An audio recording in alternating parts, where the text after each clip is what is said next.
എറണാകുളം ഹൈക്കോടതിക്ക് സമീപം മംഗളവനത്തിൽ മൃതദേഹം കണ്ടെത്തിയ ഒരു വാർത്തയാണ് സ്പോട്ട് ലൈവിനി പരിശോധിക്കുന്നത്. കേന്ദ്ര സമുദ്ര മത്സ്യ ഗവേഷണ സ്ഥാപനത്തിന്റെ ഗേറ്റിന്റെ കമ്പിയിൽ കോർത്ത നിലയിലാണ് തമിഴ്നാട് സ്വദേശിയുടെ മൃതദേഹം നഗ്നമായ നിലയിൽ കണ്ടെത്തിയത്.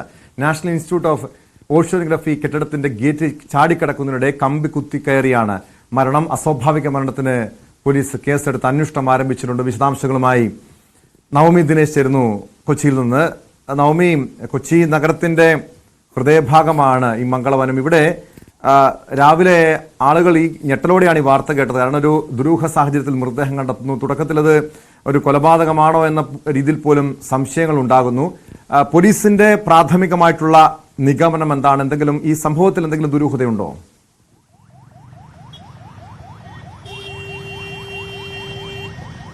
ഇന്ന് രാവിലെയാണ് ഇങ്ങനെ ഒരു മൃതദേഹം ഗേറ്റിന് മുകളിൽ തൂങ്ങി കിടക്കുന്ന നിലയിൽ കണ്ടെത്തിയത്. ഈ അതുവഴി പോയ ആളുകളാണ് ഇത് കാണുന്നത്. ഒപ്പം ഈ സെക്യൂരിറ്റികളും ഇത് കാണുന്ന സാഹചര്യമുണ്ടായി. ഉടനെ പോലീസിന് വിവരം അറിയിക്കുകയായിരുന്നു. DCP സുദർശൻ അടക്കം അവിടെ എത്തി പരിശോധനകൾ നടത്തി. പോലീസിന്റെ പ്രാഥമികമായിട്ടുള്ള നിഗമനം അനുസരിച്ച് ഇത് ഈ ഗേറ്റ് ചാടിക്കടക്കുന്നതിനിടയിൽ അബദ്ധവശാൽ ഈ നല്ല കൂർത്ത കമ്പിയാണ് ഗേറ്റിന് മുകളിലുള്ളത്. ആ കമ്പിയിൽ അറിയാതെ ഉടക്കി അങ്ങനെയാണ് ആ കുത്തിക്കയറിയാണ് മരണം എന്നുള്ള ഒരു നിഗമനത്തിലാണ് പോലീസ് എത്തി നിൽക്കുന്നത്.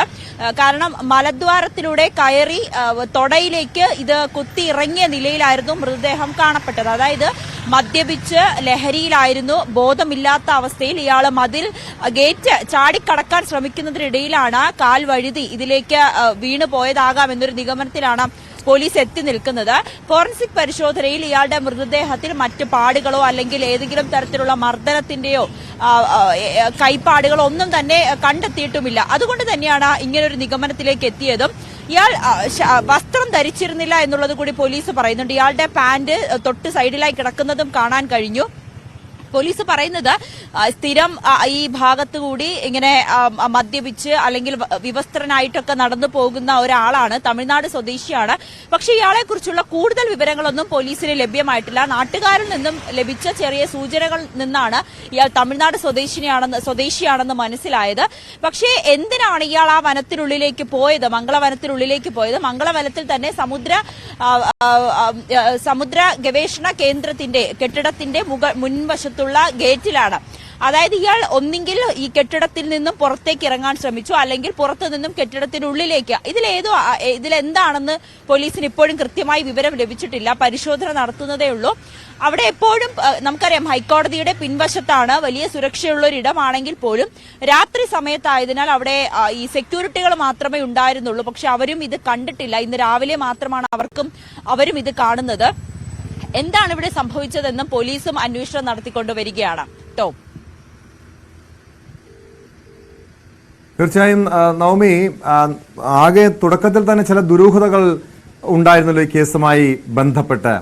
പ്രത്യേകിച്ചും ഒരു ഗേറ്റിന് മുകളിൽ ഈ കൂർത്ത കമ്പിയാണെങ്കിൽ പോലും ഒരു മുകളിൽ നിന്ന് വീണാൽ മാത്രമേ ഈ രീതിയിൽ ഒരു ആഴത്തിൽ ഒരു മുറിവുണ്ടാവുകയുള്ളൂ, മരണം വരെ സംഭവിക്കാനുള്ള സാഹചര്യമുള്ളൂ.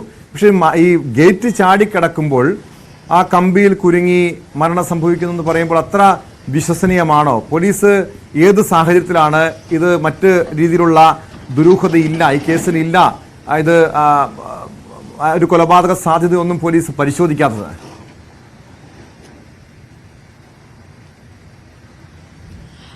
പോലീസ് അസ്വാഭാവിക മരണത്തിനാണ് ഇപ്പോൾ കേസെടുത്ത് അന്വേഷണം നടത്തിക്കൊണ്ടിരിക്കുന്നത്. അതിങ്ങനെ പോലീസ് ഇതിൽ ഒരു കൊലപാതക സാഹചര്യമില്ല എന്ന് പറയാൻ കാരണം രക്തം വാർന്നാണ് മരിച്ചിരിക്കുന്നതെന്ന് കൃത്യമായി മനസ്സിലാകും. കാരണം ആ ഗേറ്റിന് സമീപത്ത്, അതായത് ഇയാളുടെ മൃതദേഹത്തിന് തൊട്ടരികിലായി തന്നെ നല്ല രീതിയിൽ രക്തം വാർന്ന് പോകുന്നതായി കണ്ടെത്തിയിട്ടുണ്ട്. ഈ ഒരു സാഹചര്യത്തിലാണ് രക്തം വാർന്നാണ് മരണപ്പെട്ടത് എന്നൊരു നിഗമനത്തിലേക്ക് അന്വേഷണ സംഘം എത്തി നിൽക്കുന്നത്. അല്ല എന്നുണ്ടെങ്കിൽ ശരീരത്തിൽ ഫോറൻസിക് പരിശോധനയിൽ ബലപ്രയോഗം നടന്നതായോ മർദ്ദനത്തിന്റെ പാടുകളോ അങ്ങനെ ഒന്നും തന്നെ കണ്ടെത്തിയിട്ടില്ല. അതുകൊണ്ടാണ് പ്രാഥമികമായി ഇതൊരു കൊലപാതകമല്ല എന്ന് കണ്ടെത്തിയിരിക്കുന്നത്. പക്ഷേ എന്നാലും പോസ്റ്റ്മോർട്ടം നടത്തേണ്ടതുണ്ട്. പോസ്റ്റ്മോർട്ടത്തിനായി ആശുപത്രിയിലേക്ക് കൊണ്ടുപോയിട്ടുണ്ട്. പോസ്റ്റ്മോർട്ടം നടത്തിയതിനു ശേഷം മാത്രമേ ഇനി മറ്റെന്തെങ്കിലും സാഹചര്യമുണ്ടോ ഈ മരണത്തിലേക്ക് എന്ന് കൃത്യമായി നമുക്ക് അറിയാൻ സാധിക്കും. ുള്ളൂ. DCP സുദർശൻ അവിടെ എത്തി. അദ്ദേഹവും പരിശോധന നടത്തിയതിൽ നിന്നാണ് ഇത് ഒരു കൊലപാതകമായി കണക്കാക്കാൻ ഇപ്പോൾ കഴിയില്ല എന്നുള്ളൊരു നിഗമനത്തിലേക്ക് അന്വേഷണ സംഘവും എത്തി നിൽക്കുന്നത്. പക്ഷേ മറ്റ് സാഹചര്യങ്ങളും തള്ളിക്കളയാനാകുന്നില്ല, അതും പരിശോധിക്കുന്നുണ്ട്. രക്തം വാർന്നുള്ളൊരു മരണമാണ് അവിടെ സംഭവിച്ചിരിക്കുന്നതെന്നാണ് പോലീസിന്റെ പരിശോധനയിലും ഫോറൻസിക് സംഘത്തിന്റെ പരിശോധനയിലും മനസ്സിലായിട്ടുള്ളത്. മദ്യപിച്ച് ബോധം പോയ രീതിയിൽ അബോധാവസ്ഥയിലോ അല്ലെങ്കിൽ മദ്യപിച്ച് പുറത്തേക്ക് ഈ കെട്ടിടത്തിന്റെ ഉള്ളിൽ നിന്നും പുറത്തേക്ക് കടക്കാനുള്ള ശ്രമത്തിനിടയിലാണോ ഇങ്ങനെ അബദ്ധവശാൽ കാലുവഴുതി ഗേറ്റിന്റെ ആ കൂർത്തിരിക്കുന്ന കമ്പിയിലേക്ക് തന്നെ തുളച്ചു കയറിയത് എന്ന ഒരു നിഗമനത്തിലാണ് അന്വേഷണ സംഘം എത്തി നിൽക്കുന്നത്. അവിടെ CCTV ഇല്ലാത്തതും അന്വേഷണത്തിന് ചെറിയൊരു ബാധിക്കുന്നുണ്ട്. കാരണം ആ ഒരു മംഗളവനത്തിലെ ആ ഒരു ഭാഗത്തേക്ക് അത് CCTVകൾ ഇല്ല, പരിസരത്ത് ഒന്നും തന്നെ CCTVകൾ ഇല്ല എന്നുകൂടി അന്വേഷണ സംഘം വ്യക്തമാക്കുന്നുണ്ട്. പക്ഷേ ഇത്രയേറെ ഹൈക്കോടതിക്ക് മംഗളവനത്തോട് ചേർന്ന സ്ഥലങ്ങളിലൊക്കെ താമസിക്കുന്ന വ്യക്തിയാണോ, അതുവഴി സഞ്ചരിക്കുന്ന വ്യക്തിയാണോ? ഇക്കാര്യങ്ങളിൽ പോലീസ് എന്തെങ്കിലും വ്യക്തത കൈവന്നിട്ടുണ്ടോ നവമി?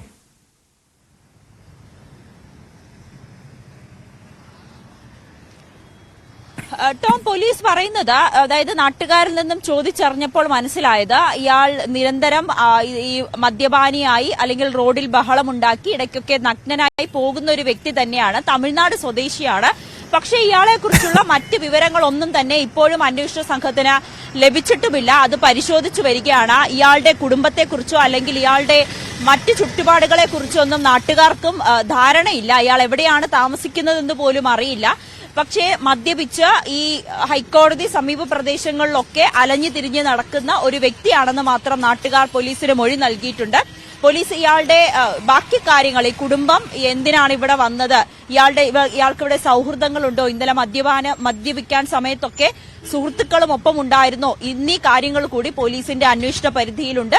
CCTV ദൃശ്യങ്ങൾ ലഭിക്കാത്തതാണ് ഇപ്പോൾ പോലീസിനെ സംബന്ധിച്ച് ചെറിയൊരു തടസ്സമായി നിൽക്കുന്നത്. എങ്കിൽ പോലും ഈ ഹൈക്കോടതിയുടെ പുറകുവശത്തുള്ള CCTVയുടെയൊക്കെ ദൃശ്യങ്ങളടക്കം ശേഖരിച്ച് ഇയാൾ ഒറ്റയ്ക്കാണോ അവിടെ വന്നത് എന്നതുകൂടി പരിശോധിക്കാനുള്ള തയ്യാറെടുപ്പിലാണ് അന്വേഷണ സംഘം. ടോം.